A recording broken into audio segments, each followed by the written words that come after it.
What's going on, everybody? Here for another week of the NFC East Beast show.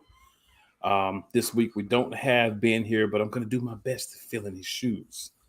Uh, so we'll see how that goes. But I've done this before. It's not my first rodeo in the big chair, so to speak. So I think we'll be fine. But so it's your boy Cool McCain, play college sports talk, Eagles Elite, so many other places. But just wanted to kind of introduce myself. And we're just going to go around here, let everybody give you a chance to tell them who they are. And then we're going to hop right into the meat and potatoes, which, of course, is covering the best division in football, the NFC Beast. We'll slide right on over beside me and then just go around. So I guess, so my name is Nitin Ramachandra from the Enter Hour Sports Show, Jersey Sporting News. Big Dallas Cowboy fan over here, so I'm outnumbered right now. But so I just want to say thank you for having me on, and obviously Ben, you're filling in for Ben, and I think you're going to do a great job here filling in for Ben. But thank you for having me, and let's get this started. Oh, no problem.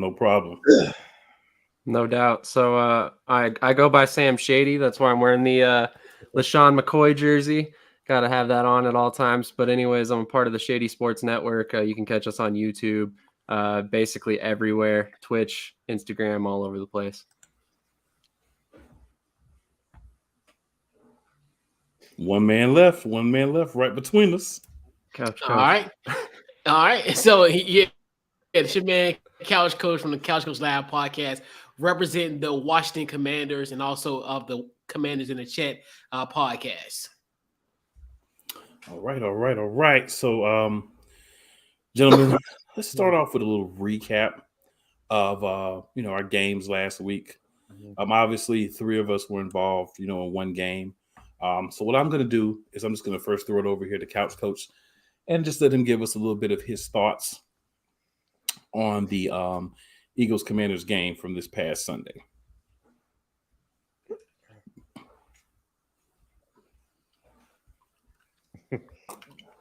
Yeah.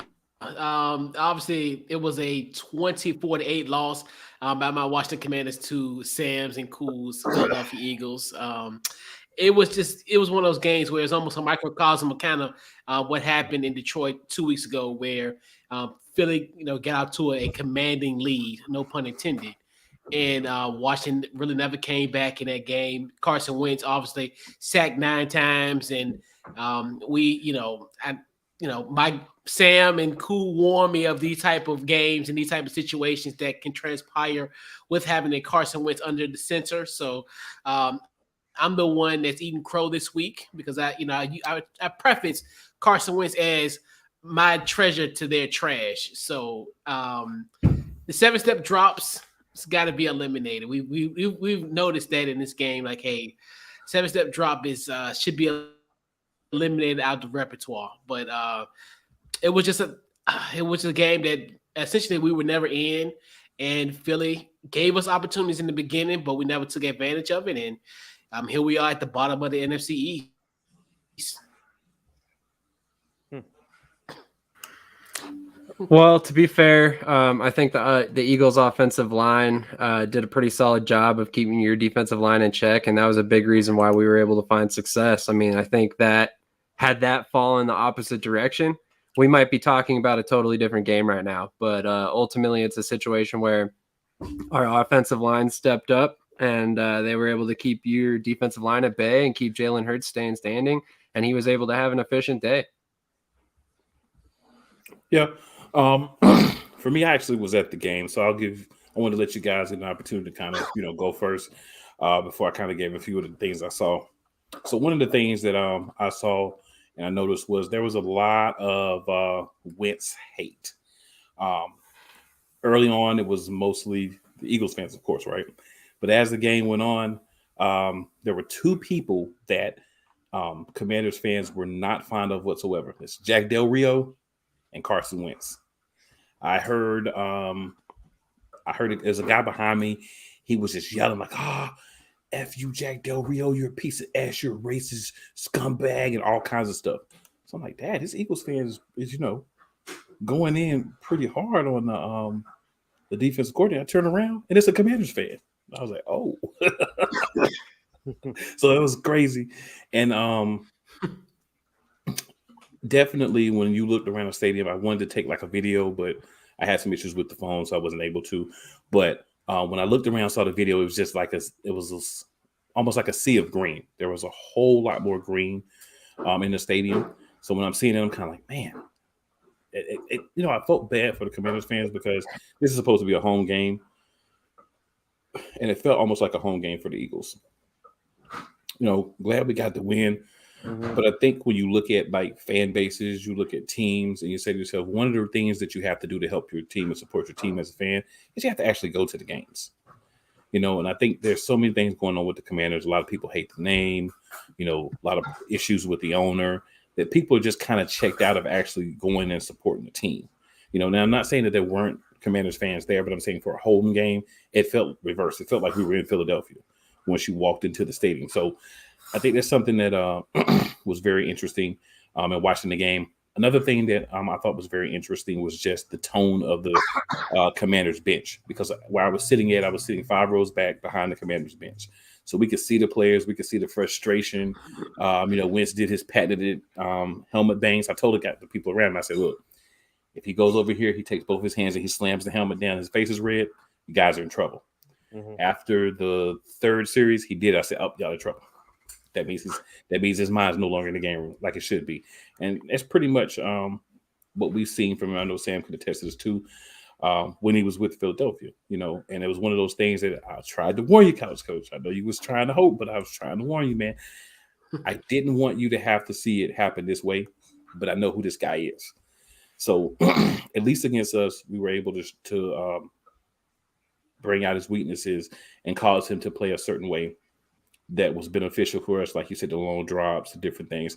And from the Eagles side, the Eagles weren't completely great, right? They did some real good things in the first half, but we did not see a lot out of the Eagles in the second half as far as offensively. Defense played really well, but again, one of the things I've been kind of chirping on all season since game one, there's two halves of football. Last year, we were second half team, nothing in the first half. This year, we were hopping out on people early, but we're taking our foot off the gas. That's not going to cut it moving forward. So I hope it's something that we get resolved within,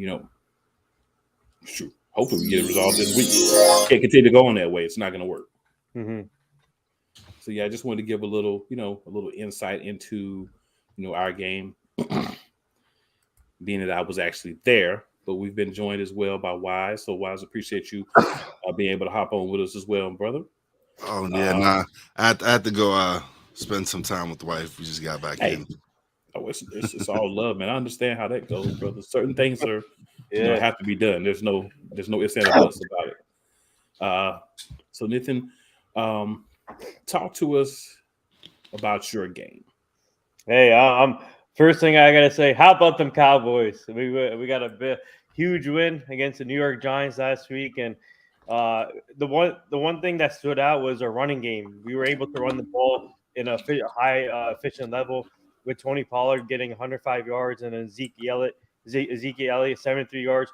So the running game was efficient, and the offense was good. Cooper Rush was composed in the pocket. He was able to get his plays in, and he looked good. And obviously our defense, man, they're playing well right now this season so far, and causing turnovers. And Micah Parsons, man, he's one of the best defensive players I've seen. As a Cowboy fan, I think one of the best defensive players I have seen in a while. And this guy sacks people. And obviously, everybody's comparing him to Lawrence Taylor. I don't see it yet, but he's starting to get to where Lawrence Taylor was at his career. So I'm just happy that the defense is playing well, left from last season to now, and the Giants they haven't played anybody decent yet, and this was their first test against us, and we proved everybody wrong, and we won this game on defense, running, and like I said, Cooper Rush stayed composed in the pocket, made his plays, and made no mistakes. And I feel like Dak Prescott is on the mend of coming back pretty soon. So things are looking up for us right now. Okay. Wise. No, you were also a part of that game. Want to shout out the Hawk TV. Definitely interacted with us tonight, so appreciate that. What up, Hawk? Well, listen, my Giants aren't even supposed to be 2-1. That we let's get that. Let's put that out there. Giants weren't even supposed to be relevant. They nobody had them winning any. I think they had them winning probably 5 games this year or whatever. But the problem with the Giants is the offensive line. Daniel Jones was pressured 24 times. He's been the most hit quarterback since he's been in the league. He hasn't never had an offensive line. If they could get that offensive line straight with a healthy Saquon and give Daniel Jones an opportunity to pass the rock, because we already know he can run the ball. He got 7 first downs. Saying so, he's athletic, he's mobile, but he can't do anything if he's on his back every single play. And that's what it seemed like. It seemed like they could not stop, and not just Micah Parsons. Lawrence had a field day as well. That whole defensive line was everywhere. So they sacked him 5 times. That's just unacceptable.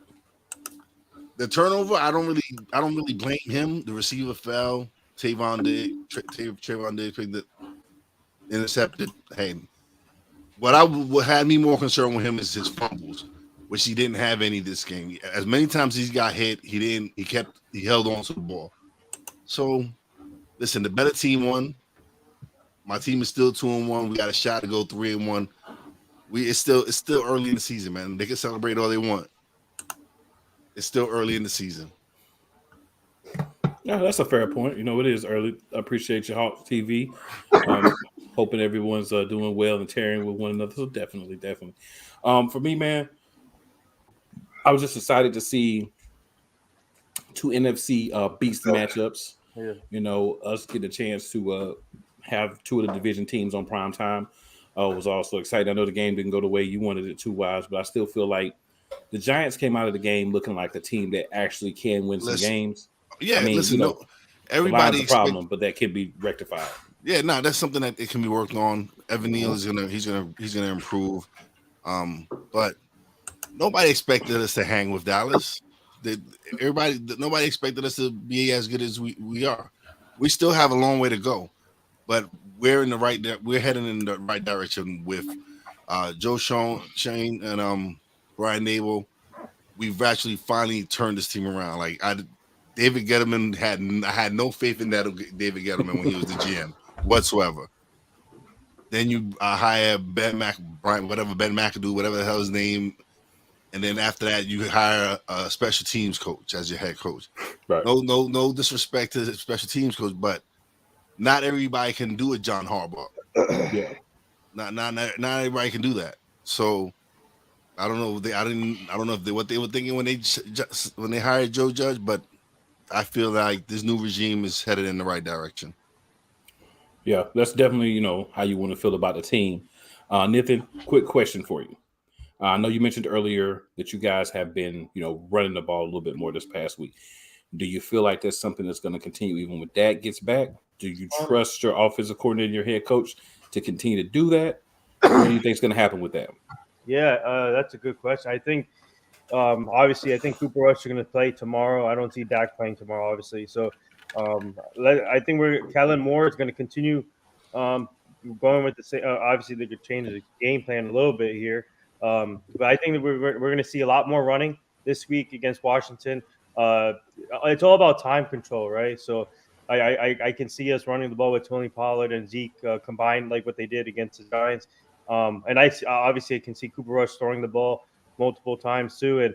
And anything can happen here, but we're going to see a lot of running for the Cowboys, and I can see a lot more running too when Dak comes back, just to give rest to his throwing hand. So just to ease him back in. So I can see a lot more running once Dak comes back.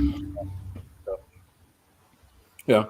we'll see how that ends up playing out. But a question non-NFC East related that I did want to ask everybody. We'll start with you, Wise, and we'll just work our way around from there. What is your thoughts on the situation with Tua Tagovailoa and the fact that we did go back in the game, he did end up playing. We saw what happened, and then also that the independent doctor that the NFL had that was covered got fired. So, what are your thoughts on what we know about the situation? He deserved to get fired. That's what I said on Snowman in the morning. I said people needed to get fired over this because you endangered this man's life. You put his life at risk. Screw his career. You put his life at risk because first of all, he was concussed on Sunday. We have a short week. They come back Thursday. Your mind and your body's not fully healed in that time. Yeah. So to take another vicious hit like that, we all saw how he was on the field. It's something you don't want. It's like you don't want to watch that. We all love football. Let's get that straight. We all love football. Mm-hmm. We know it's a violent sport, but we need to protect these players. Whoever was that, I'm glad whoever it was got fired, but I think there should probably be some more heads rolling because this is ridiculous. And the NFLPA is a crock. They're a crock. They don't protect their players. Okay, I understand why they don't want to guarantee contracts because it's just as a violent sport. People get hurt, but that's these men put their life on the line every time they get on that field. They should. This the only sport that doesn't have guaranteed contracts. Baseball has it. Mm-hmm. Basketball has it. Hockey has it. Mm-hmm. NFL is the only one with no guaranteed contracts. Exactly. And how many? And what sport has the most billion-dollar franchises? It's football.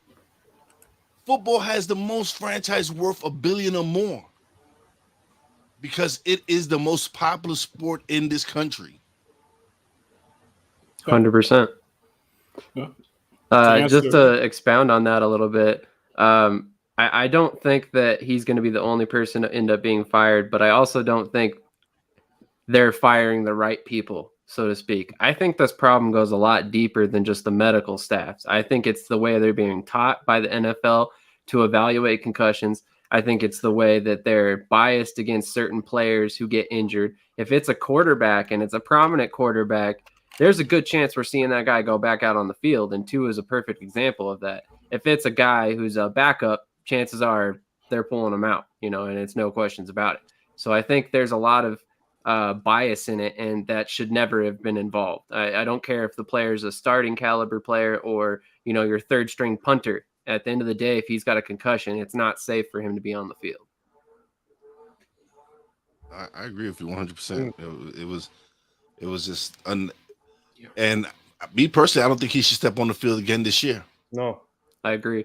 Mm-hmm. I don't think he should step on the field again this year because you really have to really see what the damage is done from the second concussion and the second hit, because I could imagine how his family was feeling seeing him on that turf that way. Because I know how I felt seeing him that way. Yeah, I could imagine someone who loves this man feeling watching this happen to him. Mm-hmm. Yeah, It shouldn't have happened. It shouldn't have happened. Coach, hop in here and talk to us about your feelings. But before you do, real quick, just want to answer the Hawk TV from my perspective. You can also give yours, of course, if you'd like. I don't know if he would lose his medical license if they be suspended for what happened. I think that would take a review from the medical board, which would be completely different from what's happening here.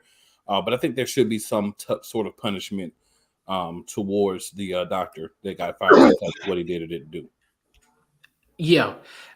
This is just something that was avoidable.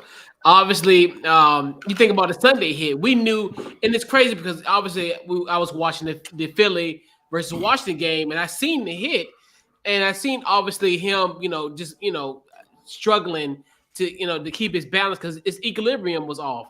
And I'm not a doctor, but I know that's not a back injury. Because if you had a back injury, you're not gonna be able to move like that. It was a back and ankle injury, they said. Right. And you're not going to be able to move because he was shifty in his movement. It's just his equilibrium was just knocked off. Yeah. So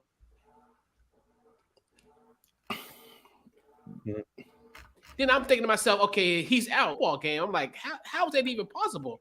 Like, because, we had a similar incident in college where that guy was sidelined, but similar in nature where the guy was trying to get up and his teammates was holding him.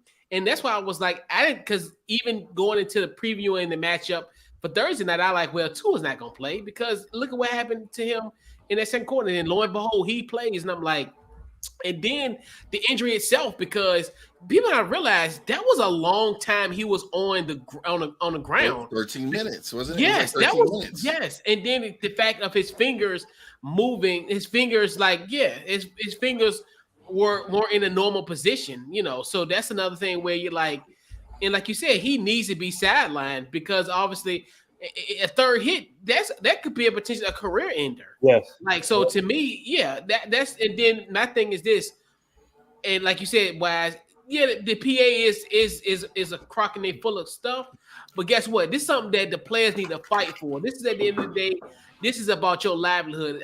Forget about marijuana, forget about all these little tongue-in-cheek issues that you got. Yeah. This is what you need to worry about. This is your sole focus because they got you out here. They're gonna have you out here. You can barely struggle to get your balance, and they still want you to play a football game. And then they got neurologic and all these people. They the CYA. And look, this is for your health. This is for the long term of everything. So, that's what they got to fight for. Yeah, I agree. Yeah, I agree. On you, sir. 100%. I agree with you 100% there. You spoke the truth there. And first, the last week's game before this game, he got hit pretty hard, obviously, that game. And when he got up, he was wobbly a little bit and fell off. And he should not have played this game. And they should have known after that game that he wasn't feeling right. And they still put him in. And they have a reliable backup quarterback in Teddy Bridgewater. They do. Why? Yes. So why have him on the team and not play him? And you're going to be playing Tua, which is coming off from a concussion, not even cleared yet, and got hit again here, obviously in the worst possible way. And Teddy Bridgewater can win you games, man. This guy's been He's a capable backup. Absolutely, he's a capable backup, and that's what troubles me was the fact that you knew he was concussed, because don't act like y'all didn't know, because they knew he was concussed, and then you have a capable backup in Teddy Bridgewater. Why risk your franchise quarterback for one game? Yeah. Like, don't play him that Cincinnati game. It's early in the season still. If he misses this game, he misses this game. But why jeopardize him when you have a capable backup that could win you games while he's down? Mm-hmm. It's not like Teddy Bridgewater isn't a proven command. He can play. Yeah, he can play. So why risk your franchise quarterback? That just goes to show you that, listen, their property. This is how they look at it. We say you're signed to us. You're gonna play when we tell you to play. Mm-hmm. Nah, man, that doesn't fly. And so the NFLPA needs to do something. They really need to do something. And another important thing here that we need to talk about is because one of my friends brought up an interesting point to me the other day. We were talking about this, and he told me he can see an instance where Tua's lawyers can put in a lawsuit here. He thinks, one of my friends thinks Tua's lawyers can file a lawsuit with this situation. Do you think that will happen at some point? I think we've seen it happen in the past. In fact, I think Tyrod Taylor did that against the Chargers when his lung was punctured. Yes. So I could see this exactly happening. Well, there was a running back who played for the New York Giants, and he got hurt, destroyed his ankle. A doctor performed the surgery, destroyed this young man's career. Ended up getting sued. The guy won $28 million in the settlement, but the doctor who had performed the surgery and everything ended up committing suicide. Wow. Yeah, that's crazy. So it's crazy. This is crazy. I think they should sue. personally. I think they should sue. That it's up to them. But I would. You just put this man's life at risk for what? For a game? Yeah. To entertain? You know, and if you think about it, there's a couple more culpable parties in this. There's a doctor for the team. There's a head coach. Mm-hmm. There's a coordinator. There's the main owner, the majority owner. There's a lot of people that should have gotten together and said, you know what? Even though he finished that game on Sunday, because we have to turn around and play Thursday, We should sit the him best down. course of action is to sit him down. Yes. You know, I talked about this last night on my show. I feel like even if we want to say we didn't know anything about a concussion, which I do not believe, but I'm just saying, even if you want to take that stance, the way he looked after that, the way, even if you talked to him in the press conference, he looked like, he was still hurting. Even when you saw him in pregame and in the game, he looked like he was hurting. Why didn't we say, why didn't the organization, why didn't the head coach, why didn't the physician say, yeah, he may be able to play, but I would recommend he doesn't play? Yeah. And why didn't your head coach step in, Mr. McDaniel, and say, hey, I don't think my guy needs to play tonight. I understand this might cost me an L, but I think the best course of action is to rest him, let him get his back better, because that's what they're claiming it was, and give him that long week to get better until they played another game and see how he went then. So I think a lot of people did not do their part, and they failed to. And I think that's why he ended up in the situation he was in.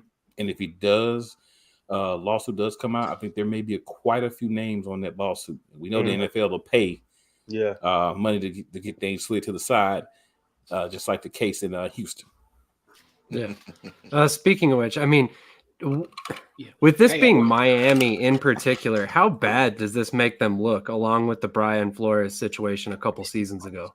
Well, last season, actually this season, they got fired this past the beginning of this at the end of last season and the beginning of this year with the whole Brian Flores situation. It's just you said it.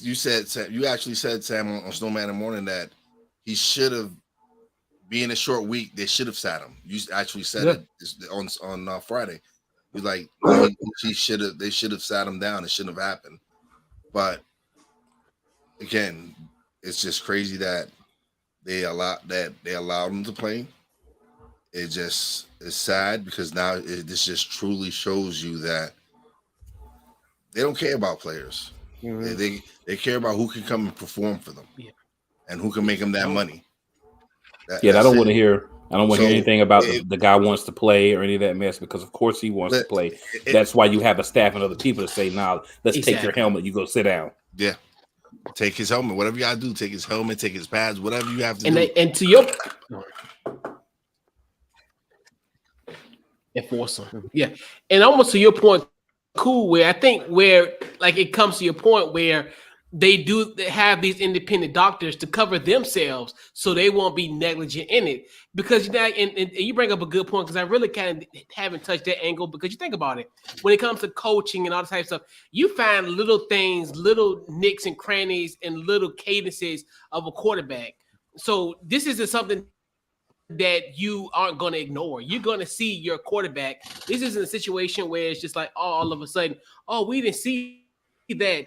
You see everything. You see every single instance of what they're doing. And that should have told you right then and there he's not fit and not able to play themselves. Because they say, well, we didn't know, because of the simple fact, you watch film all day. You watch everything else. You know cadence, the cadence of a third string quarterback, or what this lineman do on this certain down. And you got teammates. If it weren't for his teammates catching him, he would have been knocked out again. So I mean, I think it's important to bring it up, because even though it wasn't a quarterback in our division, this was something that we want to make sure doesn't happen, because it could have been any of our quarterbacks, in a situation similar. And you just want, like Wise said, and everyone else has agreed with as well, you want the Players Association That's their job. That's what they're there for. They're supposed to protect the players. They're supposed to be a union for the players. It's time to step up and be a union for the players. And if you can't do that as currently constructed, then there needs to be changes within that organization to where they can do the job that they're actually supposed to do. Yeah. And that to me is, a big concern and something that I want to see moving forward. I have a mobile quarterback on my team, a guy that can take those type of hits and not get the calls. And people say, oh, he's a running quarterback anyway, and just let him get back in the game, even though he maybe shouldn't. So it is a big concern, I think, for a lot of teams here. I'm represented here. And I think for every team in the NFL, you should be concerned that, your quarterbacks are not being protected properly unless they're a certain elite group. So I think that's something that we all need, to be aware of. And it's something that, like I said, that players union has to get together. You have to do that. You have to protect these guys. You have to be better than this for them. Or there's going to be a lot of heck more lawsuits coming towards the NFL. Yes. Definitely. Yeah. So hopefully, this is something we have to continually talk about, but definitely felt like something we needed to touch on. So let's go ahead and get to, week 4 here coming up. So we've got, of course, the matchup we've alluded to a couple of times here. The Commanders and the Cowboys will be playing. Mm-hmm. So we'll start with that one. Either one of you gentlemen that want to hop on or get the conversation started discussing the Commanders and the Cowboys game, feel free to set it off. I'll let the Commanders fan go first. Let's do it. All right. Well, definitely appreciate the that invitation. This is a story matchup. Obviously, if you're NFC Beast, you know the magnitude of this matchup. Obviously, Washington coming off of heartbreaking NFC East loss last week. Now you're just looking at what this team is potentially can do. Obviously, can Carson Wentz bounce back after that game last week against the Eagles, where he had 9 sacks? And now you're going against a team that's just as ferocious on the defensive line as the Philadelphia Eagles. So that's going to be the intrigue of it. And then also, what can the Cowboys secondary do with the bevy of wide receivers that we have in this matchup? And essentially, the backup, and then obviously Cooper Rush, we don't want him to remain undefeated. We've had tons of situation of Jason Garrett on Thanksgiving long time ago. So all kind of situations where you got backup quarterbacks doing their thing in this matchup. But and this is just one of those where you'll see the make of this team. Time we were there the day after Christmas last year, the 56-14 loss, and by far the Jonathan Allen and Deron Payne fight was probably the biggest defensive play in that ball game, and that happened on the sideline. It didn't even happen on the field. And then even down to the point where a few years back we bought in heated seats to a dome, to an enclosed stadium. So we have become like the laughing stock in this matchup as of late. This used to be a historic rival where, one team plays and then the other team get a lick back the next. But we just been taking, abuse these last few years in this situation. So you're just hoping to see that this this could be a game that really tests what this Washington Commanders team is and their resolve. So looking forward to it, and this is great. And we talked about last week as a measuring stick. This one is damn near, this is a damn near must win at this point, unfortunately. Yeah. So McLaurin is playing, right, for you guys? Yes. Okay. Yeah. So my take is obviously you guys are coming off a loss, so they're going to be upset. They're going to be ready to play. Division games is always tough, obviously, and the Cowboys. The one concern I have for me when it comes to the defense was we gave up so many rushing yards to Daniel Jones, obviously because he couldn't find anyone open, so he ended up running a lot of times, and we gave up so many yards to him. And Carson Wentz can run too. Don't get me wrong, he's mobile too. So the Cowboys have to find a way to keep him in the pocket and force him to throw the ball or whatever, and not give up so many rushing yards, because we did that to Daniel Jones. Obviously, we still won the game, but the yards is I want the Cowboys to tighten up their defense a little bit when it comes to that. But But like I said, division games are always tough, and we're going to see a lot more running from us on the offensive side. I brought up that earlier with Tony Pollard and Zeke, and then look for Cooper Rush to continue his strong start from against the Giants. But don't get everybody. I mean, I won't underestimate the Commanders' defense. You guys have a good defense too, on the front line. So the Cowboys have to be ready for that, especially on our offensive line. It's mixed with young players and veteran players like Jason Peters, who had a good game last week, and I expect him to start. I think this week or come off the bench. I don't know, but the offensive line will have to be ready against the Commanders' defense, which can bring it through. So this is gonna be a forcible matchup, and I can see it go down the wire. It could be a close game going to the last quarter, and maybe could see a game-winning touchdown. So anything can happen in this game, but really looking forward to this. This is a test for the Cowboys too. At the same time, just like for the Commanders, so it's gonna be interesting. Definitely. Now, Wise or Sam, did you guys have any thoughts you wanted to give on this particular matchup? If Dallas brings that D that they bought against us, Carson Wentz is in for a long day. He's in for a long day. If they cannot contain Micah Parsons, it's a wrap. It's definitely a wrap. You have to account for that man on every play. Every play. He is. Listen, when LT is harping your praises, it's saying something.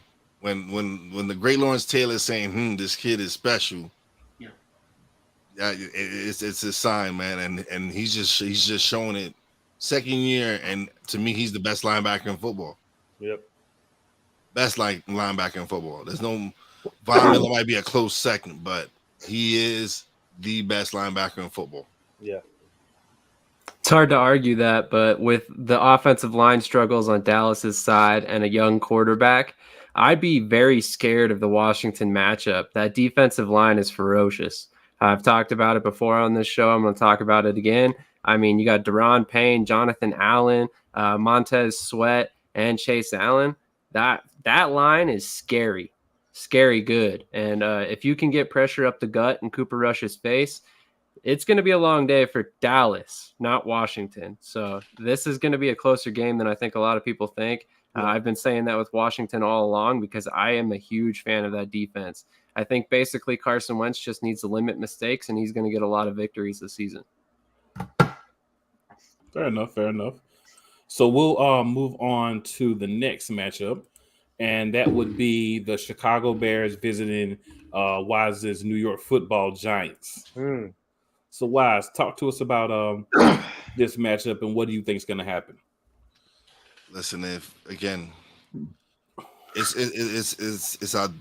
our defense has been playing great these last 3 games, man. They've kept us in games, so the defense is holding steady. Mm-hmm. If we can run the rock, protect Daniel Jones, we can come out with the victory. We can come out being 3-1. But I think we have a real great shot at doing it because I don't think their offense matches is not that good. I don't think the offense can deal with what we do on defense. Is our offense going to show up? We haven't scored a touchdown in the first half in 18 quarters. That's a lot of quarters. Wow. That's a lot of football. That is. Damn. So something has changed. If they're going to keep kicking field goals, it's going to be a long day. But yeah, I have confidence that they're going to take this Dallas loss and learn from it. And Chicago is going to get a whole. Wink is going to be going after Fields. Yeah. Wink is going to put that pressure on him. And I don't think Chicago is prepared for that. I don't think they have the line or the offensive weapons to protect them because at least Dallas, they had the running game. Dallas had their running attack. Yep. They fed their running backs. I don't see Chicago doing that. Yeah, because Montgomery, I think, is out, correct? I think Montgomery's not playing. When Montgomery's always hurt. It's like Yeah. there's not nothing new. Who's their He's back? like Montgomery's Saquon he's Barkley. He's like McCaffrey. Yeah. Who's He's their always back hurt. coming back? Khalil Herbert. Herbert, Okay. yeah. He's pretty good, man. But yeah, if they're down Montgomery, that's going to be a tough matchup. Yeah, and I think, Wise is right. And we talked about this last night.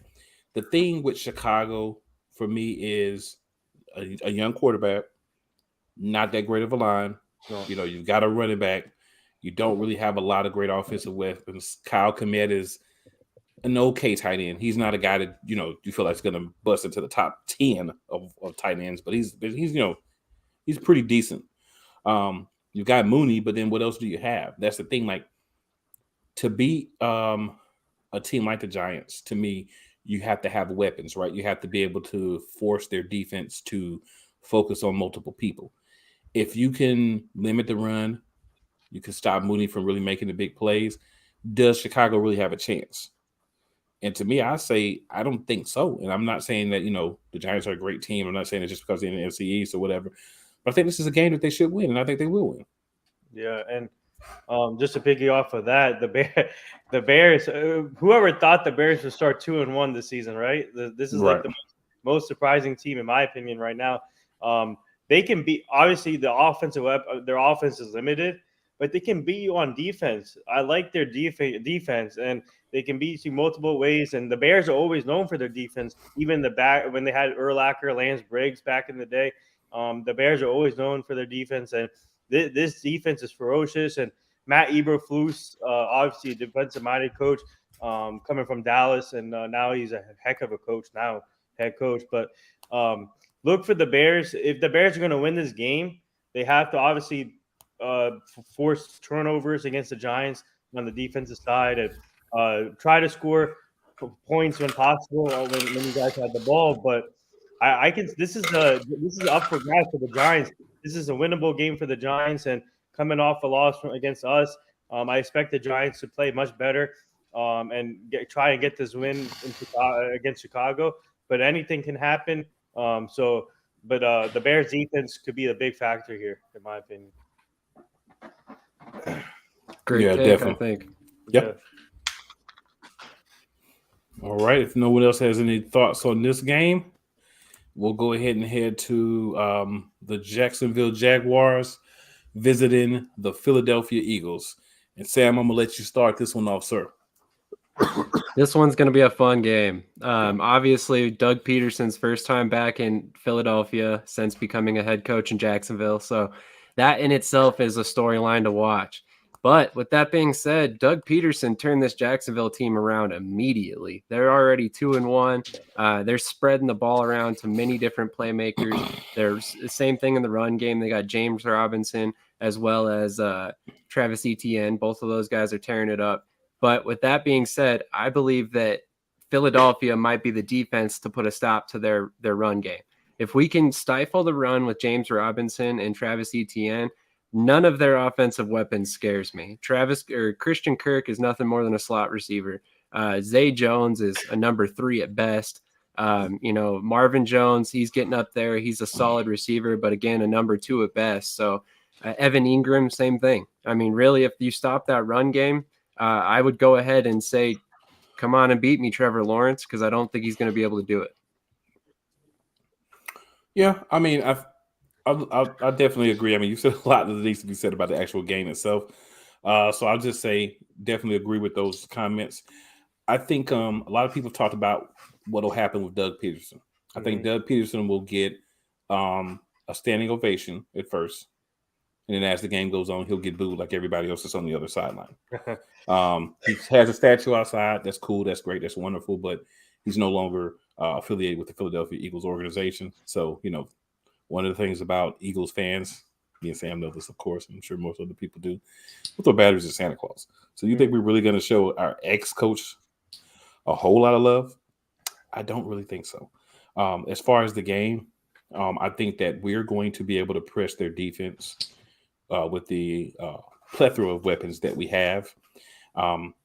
If we can get the running game going, I think Trey Sermon's going to be playing this week due to the injury to Boston Scott.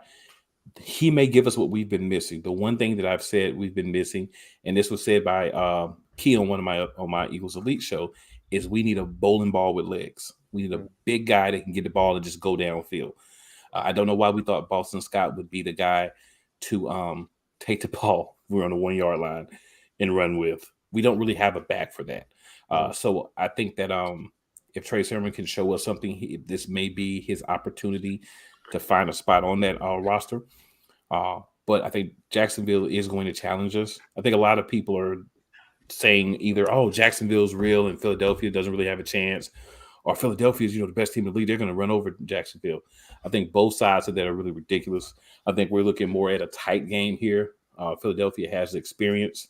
They have the defense that can hold when you need it. So I expect to win, but I expect Jacksonville to give us all that we can muster in a spirited showing on their part as well. Mm-hmm.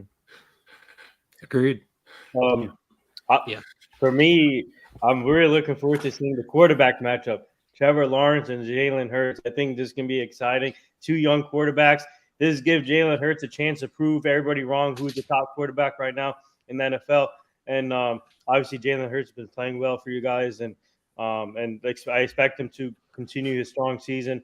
And I think, obviously, you guys have a good defense, great defense, and Jaguars have a good defense, and it could be a defensive matchup or high-scoring game. But to me, to be honest, I think it's going to come down to these two quarterbacks, and really, really excited to see these two young quarterbacks go at it. And like I said, it gives a chance for Jalen Hurts to prove who's the top quarterback right now.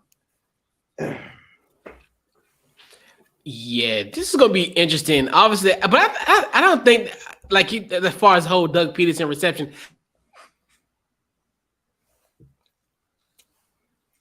I think it's gonna be good because they did it was somewhat celebratory in a sense.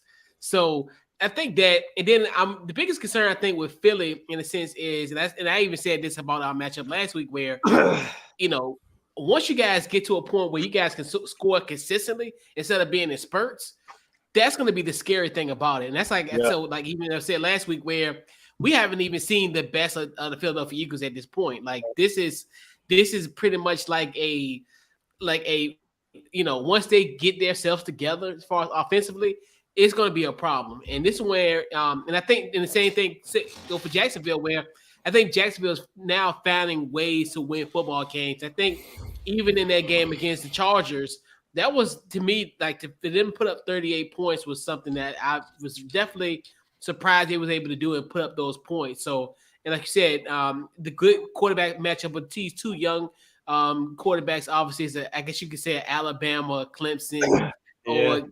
of matchup, essentially where but yeah, this is going to be, I think, really an offensive scoring game where I think this is definitely going to be a legitimate game, and we'll definitely see what Jacksonville. This where we'll look at, was the Chargers game a fluke or what have you? But this is going to be a good matchup, and then, as far as what Jacksonville could do, this is kind of one of those where they're playing with house money. So, and I think that could be kind of that's what makes them dangerous. I think. Yeah. It's the fact that they ain't got a benefit to them in a sense. And that's yeah. We ain't won the second, because they ain't win their second game in about December last year. So, listen, they're a dangerous team. Nobody expected them to be 2-1. Nope. They finally got a coach that knows what the hell he's doing. Now can they keep it going? Like, they have a young core, they have some weapons, but like Cool said, they don't have that number one receiver yet.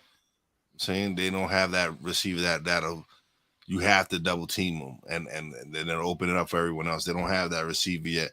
And once they get that receiver for Trevor Lawrence, it's gonna be a game changer for them because they have a pretty solid running team, running backs tandem. So for me, can they force Jalen Hurts into turnovers? He's shown he's not turning the ball over. He's managing the game. He's doing what he's supposed to do.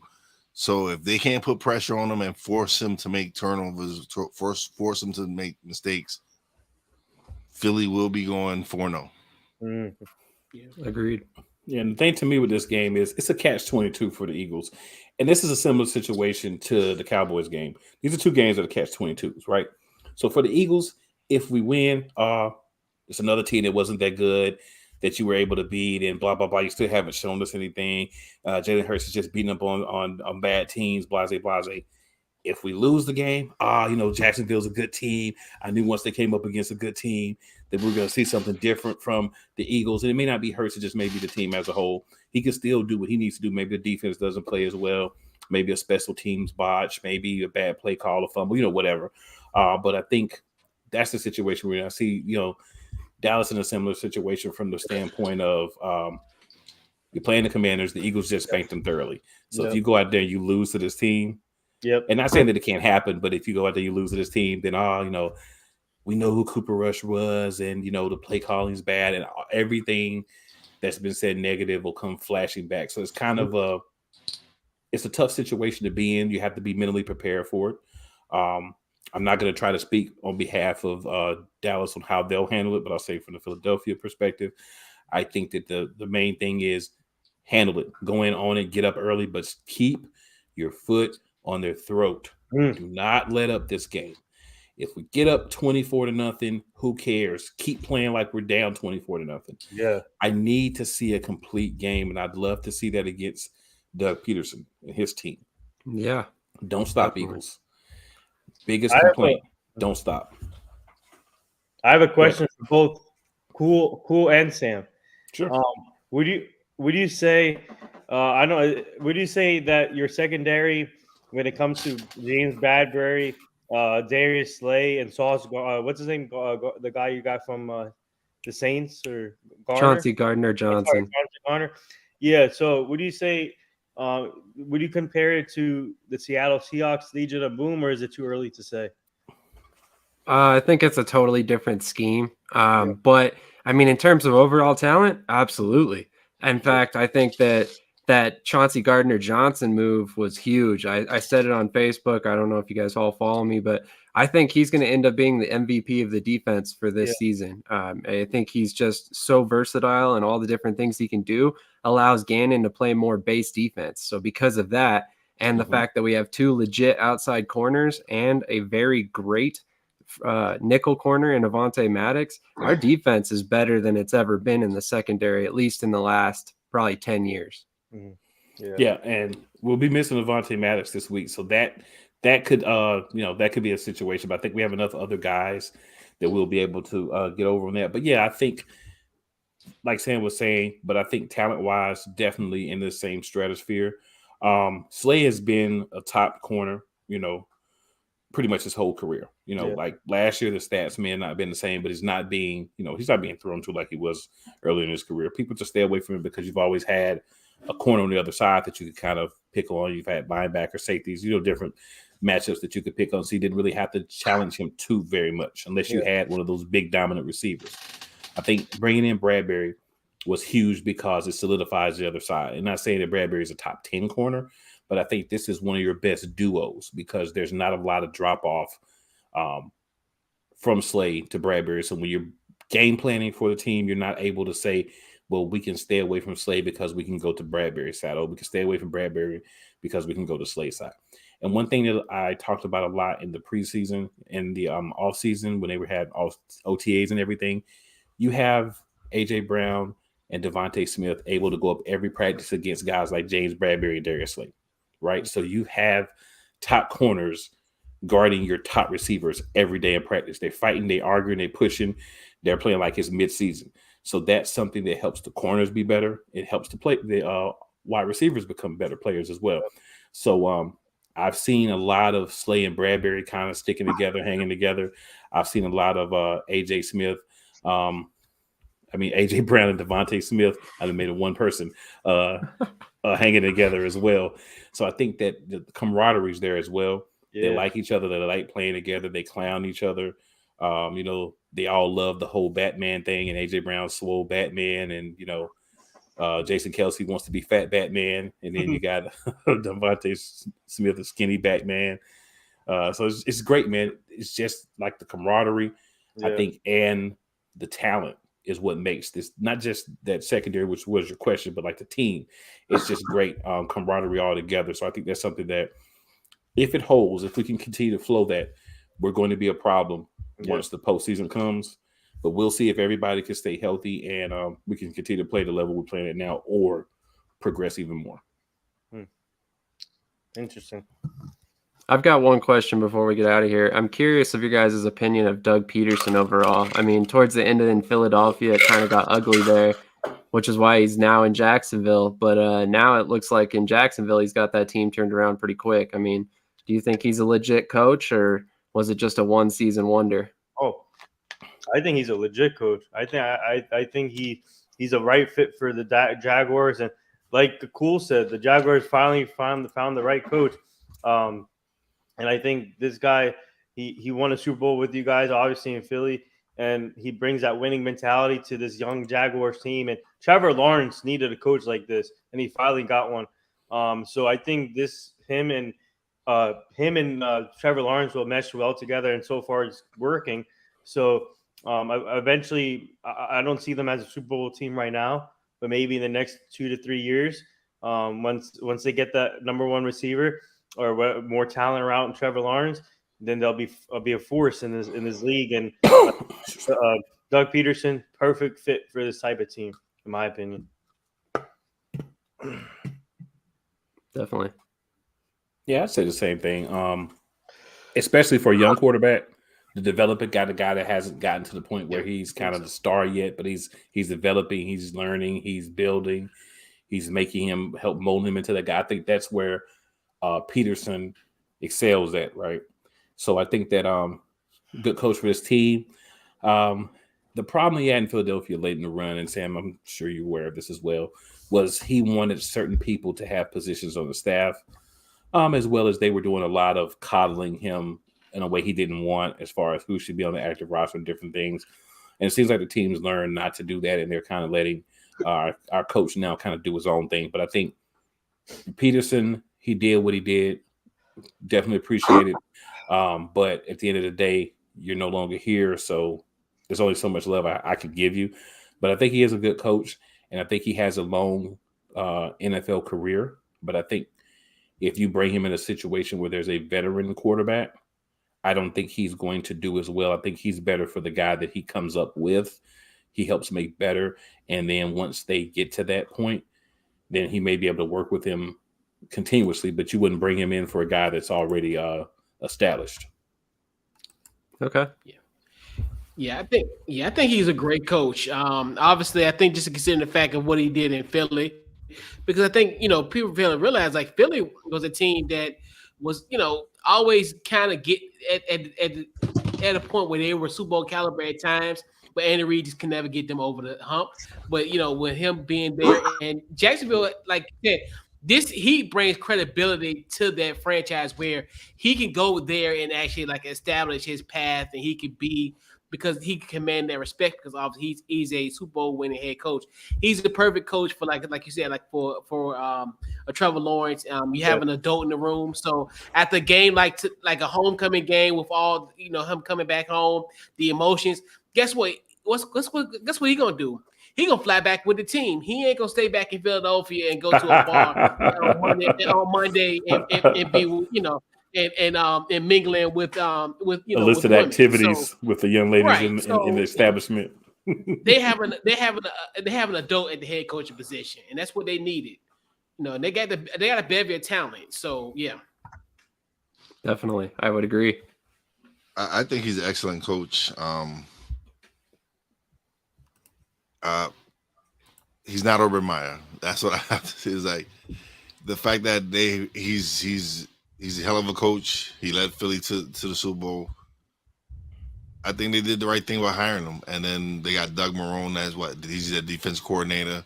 And you still have Tom Coughlin, a 2-time Super Bowl winning coach up in the main office. So I think they're going in the right direction. Agreed. And the only issue is that's Doug and Brett Favre like BFFs. That's the only other issue. But other than that, we ain't gonna talk about that though. I was gonna say that's a whole nother issue for another day. That's definitely a long conversation. I'm going to turn it to the NFC Messi.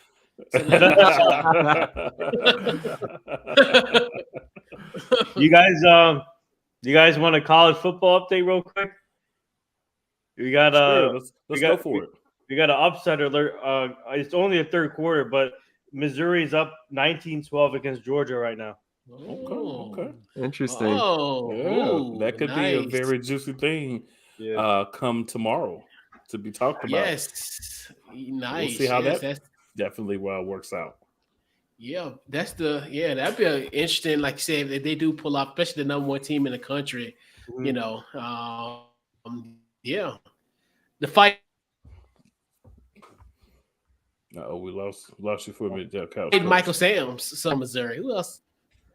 No, go ahead. Yeah, but yeah. It's gonna be interesting, but it's only the third quarter, so let's see. It's still early. Yeah, we'll see how it rolls out. But guys, Nathan, appreciate you hopping on with us tonight. Great to have you for the first appearance. So we'll go around. We'll start with you. Any last thoughts, and then tell everybody where they can find you. Who, me first? Or? Yes, sir. Okay. Yeah, so you can find us. So for our NR Sports Show, you can find us on YouTube, Twitter, Instagram, Spotify, iHeartRadio, Spreaker, everywhere, and on all podcast platforms. And thank you to our fans for the continued support. And we got some pretty good. We're lining up a few things here, guest wise, coming up on the show, and also you can find our other network called Jersey Sporting News. Find it on Instagram too, Twitter. Go on the website Jersey Sporting News to check out our latest articles and the games that we cover. Go check that out. And I just want to say thank you for having me, and truly an honor to be on the show, talking about my Cowboys, the NFC East, and kicking it back with you guys. And nice to meet you guys. And cool, you did a great job covering for Ben. So kudos to you, and thank you again. Appreciate it. Sam, we'll hop on to you, man. Definitely. Well, you guys can catch all of us on, or catch me, on Shady Sports Network. Basically, I do weekly interviews with players from different leagues, so definitely check those out. Arena football is a big deal on our channel, so I'm really big into the IFL, the CIF, stuff like that. We'll be covering the XFL draft with Cool and Brian Snow of Snowman in the Morning, so definitely catch that as well. But I'll kick it on to you guys. Yeah, I just want to say, man, if you want to just find all things football, right? No matter if it's, whatever professional football league, Shady Sports is your place to go for sure. There's a lot going on over there, and it's some good stuff. Wise, talk to us, man.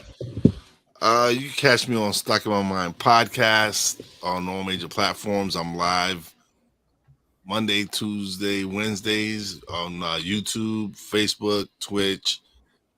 You can catch me on Snowman in the Morning, Thursdays and Fridays. And you catch Poppy J and Wise El Jefe on the BS3 network, Friday nights, 10 p.m. Central, 11 p.m. Eastern Standard Time. Mm-hmm. Hardworking man over there. Yeah. Yes, sir. Yes, sir. Coach, by the way, great show yesterday. You did great at the international podcast event we was at. Good job. Appreciate it, man. Thank you. And you did your thing yesterday as well, man. Appreciate it. Yeah. Facebook, Twitter, Instagram on the Couch Coach Live. Check out our live show Wednesdays at 8:00 Eastern Standard Time. Check out the podcast anyway. Get your podcast, Apple, Spotify, with there. And also my other Washington Commander-centric podcast called Commanders in the Chat. You can catch us. Normally air those on Thursdays.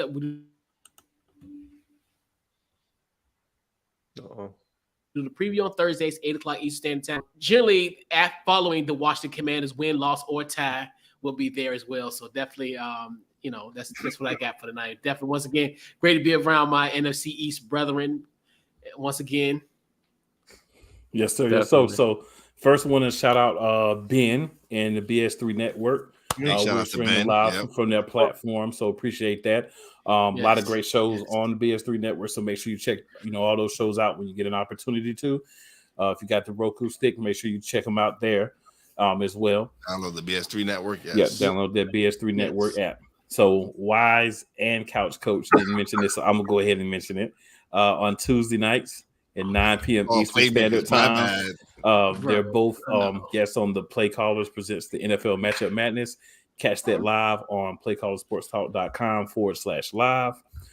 Wednesday night, you can catch me on the Eagles Elite podcast. That's going to be at 8:30 p.m. Eastern Standard Time.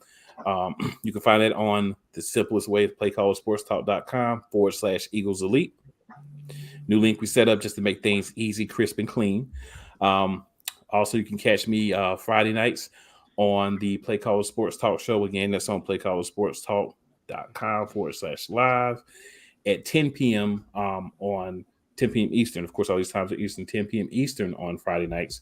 You can catch me on the N1 podcast on the Sports Empire Network. And also, of course, Saturday nights here on the NFC Beast and various other places. If I'm asked and I'm available, man, I'm going to be there. That's just, it's just how I roll. So, again, appreciate everyone tuning in, everyone that watched the show, everyone that catches the replays. Ben, shout out to you. Hopefully to see you back next week. Hope I get you proud, brother. Happy birthday. Yes, yeah, happy early birthday. Whose Absolutely. birthday is it? Whose Ben, birthday? Ben's birthday is next week. Yeah. Yeah, that's why he's not here. Oh, okay. Yeah, Happy so birthday. this weekend. Happy birthday to him. Happy Absolutely. birthday, Ben. Happy birthday, Oh, Ben. Ben. Hope we give you an L this weekend. So. Hey, whoa, come on now. Don't say that.